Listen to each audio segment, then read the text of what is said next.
다음 키워드 볼까요? 네.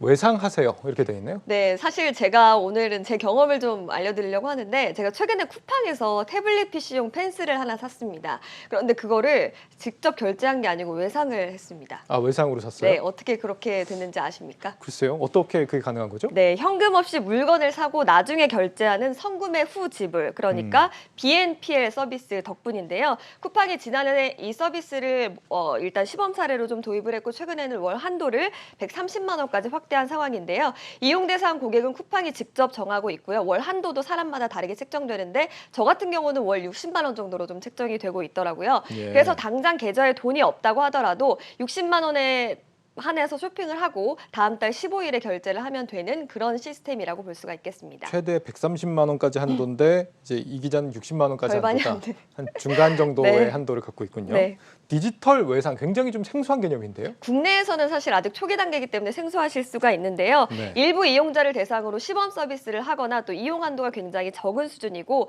또 해외와 달리 분할 납부가 아직까지는 되지 않고 있는 상황입니다. 그런데 해외에서는 이미 상당히 활성화가 된 상태인데요. BNPL 서비스가 가장 활성화된 나라는 호주인데 호주 1위 기업인 애프터페이의 지난해 글로벌 거래 규모가 75억 달러로 전년에 비해서 98.9%나 증가했고 또 아마존 역시 BNPL 기업과 제휴해서 관련 서비스를 준비하고 있습니다. 네, 아마존이랑 협력하고 있는 지금 어펌 홀딩스라는 곳이 지금 주가가 폭등하고 있는 상황 아닙니까? 네, 맞습니다. 어펌이 세계 최대 전자상거래 업체 아마존과 함께 BNPL 업체가 지정이 된 날 BNPL 그 아마존 어펌의 주가가 47% 폭등을 했습니다. 예. 3억 명의 사용자를 보유한 아마존이 BNPL을 도입했다는 것 자체가 기존 사용자들이 얼만큼 BNPL 서비스를 원하고 있느냐 이런 것들을 보여주고 있는 방증이라고 볼 수가 있겠습니다. 네. 이 선구매 후 지불 BNPL이라는 서비스가 어떻게 적용이 가능해지는 거예요? 일단 BNPL은 벤사나 신용정보회사 등의 중간 단계가 없는데요. 일단 좀 결제 흐름을 좀 그림을 가져왔습니다. BNPL 업체는 소비자로부터 주문을 받게 되면 가맹점과 주문 내역을 주고받고요. 가맹점은 BNPL 업체로부터 결제 금액 전액을 바로 지급받게 됩니다.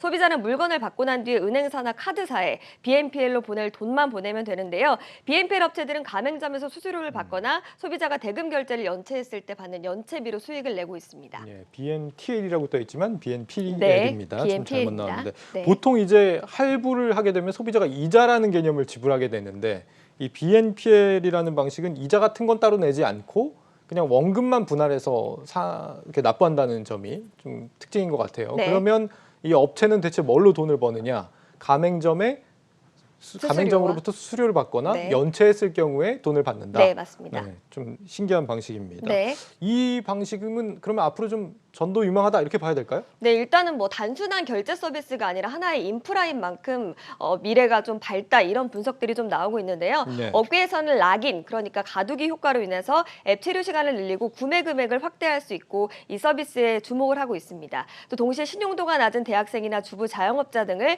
신규 고객으로 끌어들일 수 있다는 분석도 나오고 있습니다. 그런데 한편으로는 좀 걱정이 되는 게 원래 같았으면 비싸서 못 샀을 물건을 분할하면서 살 수 있는 거잖아요. 네. 이것도 어쨌거나 이제 이자는 없지만 빚을 지는 거랑 같은 개념 아닙니까? 괜찮은 걸까요? 네, 그래서 저신용자나 또 수입이 변변치 않은 젊은 층의 채무 부담을 키운다 이런 비판이 나오고 있는데요.